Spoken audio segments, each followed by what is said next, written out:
About 2 months ago, I received a letter of intent for the acquisition of 51% of my marketing agency, which the potential acquirer valued at $5,844,230, which might sound great, but in my opinion, it was a terrible offer and I declined it for 3 reasons. And actually, reason number 3 was the true deal breaker for me. However, let me start with the first reason why I declined the offer. So the way the deal was structured was the potential acquirer was really wanting to buy me. So the terms of the deal was, as I mentioned, the acquirer would get 51% of the company. However, they required me to continue to run the company day to day. I really didn't like that because, as I said, as part of the deal, they required then me to stay in the operator CEO position and continue to run the company, which would be fine. However, I'm going to explain why that was a deal breaker for me as well. And of course, 2 other negatives that come with that is, number 1, I would technically, because they would be buying 51%, they would be majority stakeholder, which means I would be working for them. I'd be essentially working for somebody else, which isn't in and of itself a deal breaker, but when you add that against all these other things, it obviously becomes much less desirable. Now, the second thing there as well is that I wouldn't have been able to have left. Now, here's the problem with that. If I was to sell, I would want to take that money, take that cash that I get from that payday and go and deploy it into our holdco, which is where we buy other businesses, typically just allow the operator or the current active CEO to continue running their business as they do, but we just allow them to have a big payday themselves. And as I say, they continue running their companies as is. And sometimes at leadership level of the holdco, we'll go into those companies and look at, where can we make it more variable? What can we do to help improve current numbers? How can we scale it to the next level? The one that I just did, actually, the acquisition we just made, my last video on the channel was me breaking down that entire, the metrics of that business. And you can see in there how involved we're actually getting in that particular deal, simply because that company really needs a lot of help. We're providing that help. So my point is, if I was to have sold my current company, my main company right now, which is ScaleClients.io, if I was to have sold that, I would want to take that money so that I can go down this quote new venture. But in this instance with this deal, I was required to continue running the day-to-day operation. So it just didn't make sense, in my opinion, to take the cash and then just continue my day-to-day as normal. And I couldn't use that cash for what it is that I really wanted to do. So that was reason number 1. So essentially all that would have happened is I would have realized part of my net worth. So based on the terms of this deal, as I said, they valued us at basically 5.8 million and they wanted to buy 51% of the company, which means I would have received $2,980,000 roughly. But again, my day-to-day would have changed. So in other words, that $2.9 million that I would have received, I wouldn't have been able to use in the way that I actually want to use it, which is in our holding company. And so what that would have basically meant for that 2.9 million is I would have probably been forced really to invest it into things that I personally aren't interested in investing in. Things like index funds, S&P 500, real estate to a certain extent, even that's more active, to be honest, right? Because you got to remember, I would have to reallocate that $2.9 million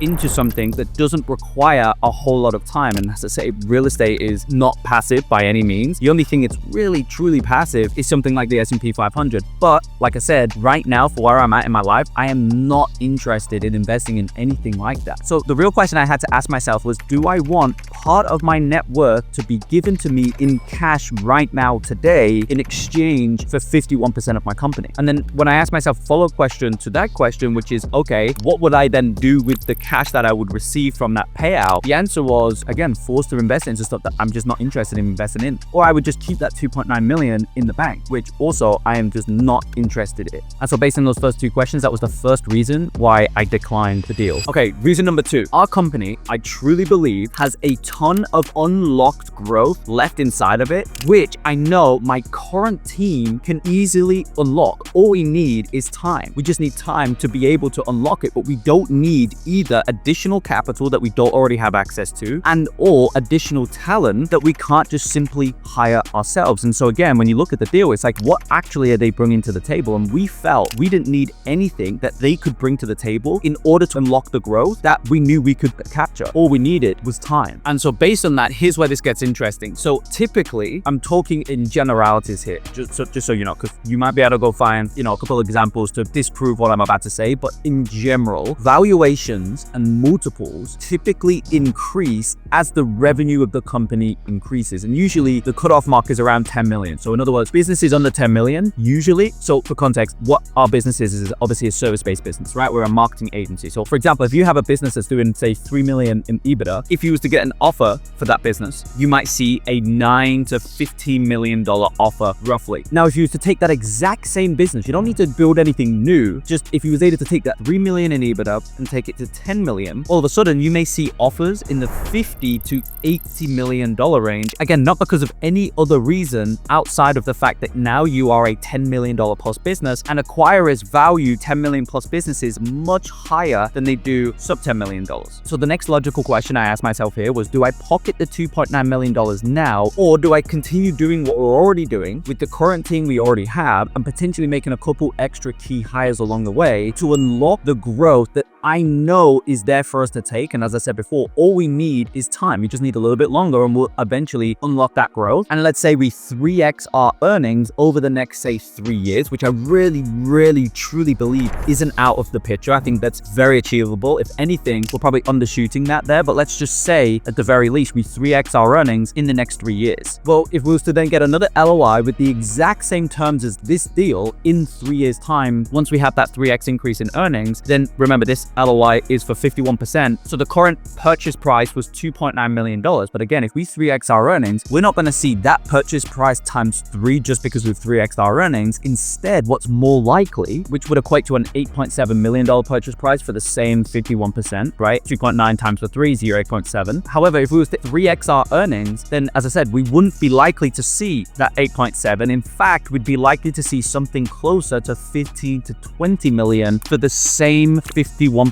stake. So now when you add the first point of not needing the $2.9 million in cash right now, like I just don't need that cash, and talent and skill and knowledge and experience that this potential acquirer could have brought to the table, I also, and this is not me, with an ego of any kind, I know there's a lot that I don't know, but I also know for where the business is going, I know we don't need any additional talent, experience, knowledge, etc. That again, we can't just hire for a typical salary without giving up 51% of the company. We don't need any of that. So again, when you add that point of not needing or desiring the $2.9 million, add that onto this second point of knowing that in 3 years, if we just allow 3 years to pass, all of a sudden we can sell, if we wanted to, the same 51% stake, not for 3 times more if we was to increase our earnings by 3x, but actually for an exponential higher amount, because again, we'll be doing more money and it's very likely we would get a higher multiple on that higher base amount. So to me, just didn't make sense. However, this brings me on to my final point, and this point is really the real reason why I did sell. So I'm a heavy reader. I actually just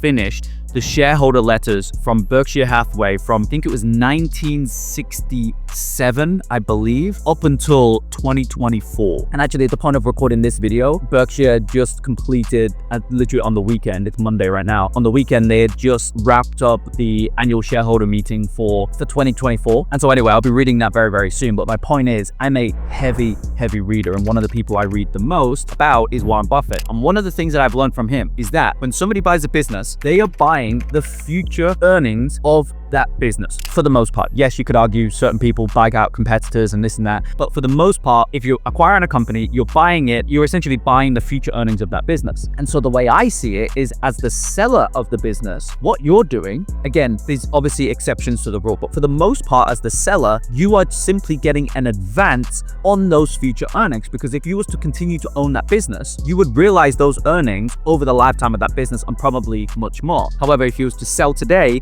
all you're doing is getting an advance on those future earnings. So they're basically dragging those next 5 years worth of earnings, let's say, and dragging that to you today. So you get paid today, the big lump sum, and then they go on, the buyer goes on to own that business over the lifetime of it. And then they will receive obviously what they paid you, plus hopefully a lot more than that purchase price. However, this is the question that I asked myself, and I never thought about this in this way until I was going through this potential process of selling the company, or 51% of it. One of the questions that became immediately apparent to me was, if you have no desire or need for that cash to be paid to you in advance, why would you sell it? And it was at this moment that I realized I'd always fantasized, I'm sure everyone does who has their own business, you always fantasize about the big payday, about selling the company and getting paid millions and millions of dollars in cash right here, straight into your bank account today, right now. I always fantasized about that day. But as I was going through the process, I actually ended up seeing everything in a completely different light. And specifically, I was asking myself, if my company is so valuable to somebody else that they're willing to pay me 3 times, 4 times, 5 5 times earnings. And actually, in this case, the multiple that we received was much lower, which also I didn't like. And I didn't make that one of the reasons, because I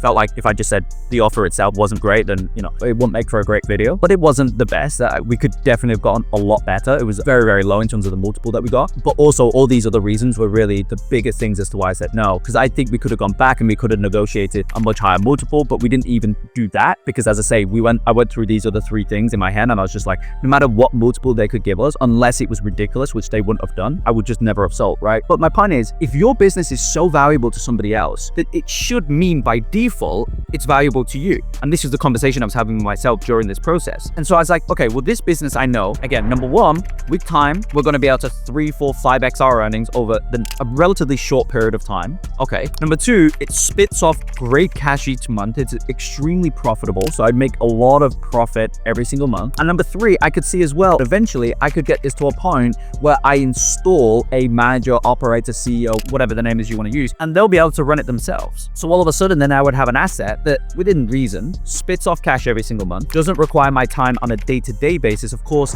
a quarterly or a yearly basis, I'll be heavily involved, but day-to-day, I won't really need to be there. And it spits off a high amount of cash, which I can then use to go and deploy into our holding company. And that asset itself, that business itself, will just become one of the subsidiaries within the holdco. And on top of all of that, right now, maybe I'm naive, but I can't see any competitors or any market forces that could derail the company from the trajectory it's on. And so again, I go back to what I said before. If that's true, which again, in our case at least, it was true, then the only other reason that I can see you would sell, or that we would have sold, is if we desperately needed the cash, or we desperately needed something that the acquirer could bring to the table that we couldn't get any other way. But both of those things were not true in this case. So then the question just became, why on earth would I sell this thing? And of course, let's say, for example, the acquirer wanted to actually pay us the 5.8 million, the total purchase price, right? Well, here's the thing. Over a long enough time horizon, it's not like I gave up the 5.8 million and I'm never going to get it again. I'm still going to make that money. It's just going to be over a slightly longer time horizon. Again, instead of getting paid that in advance, I'm just going to have to wait, you know, I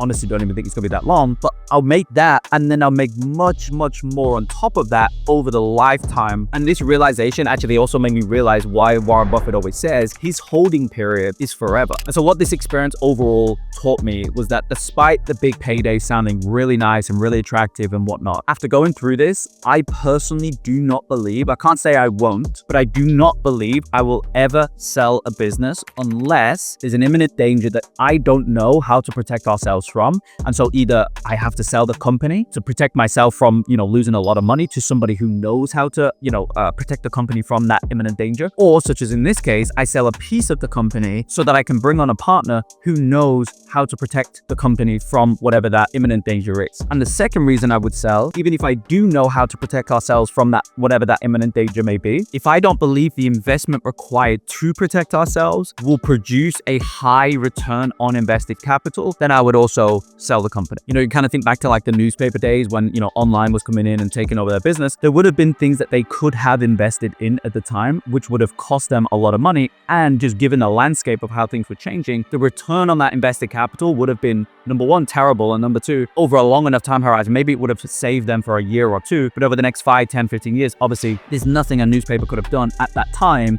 to actually protect themselves long term and continue earning whatever the returns were that they were making at the time. So in that instance, personally, I would sell. However, in any other scenario, my new holding period is forever. So hopefully you found my decision-making process and my thought process there useful, and hopefully you could apply it to yourself in some sort of way. If you have any feedback for me, maybe you've been through acquisitions in the past or you've sold a company in the past, any feedback you have based on my thought process, I'm all ears. This is all new to me, so I'm very much curious on how people more experienced than me would think about something like this. And with that said, make sure you like, subscribe to all the good stuff, and I'll see you in the next video.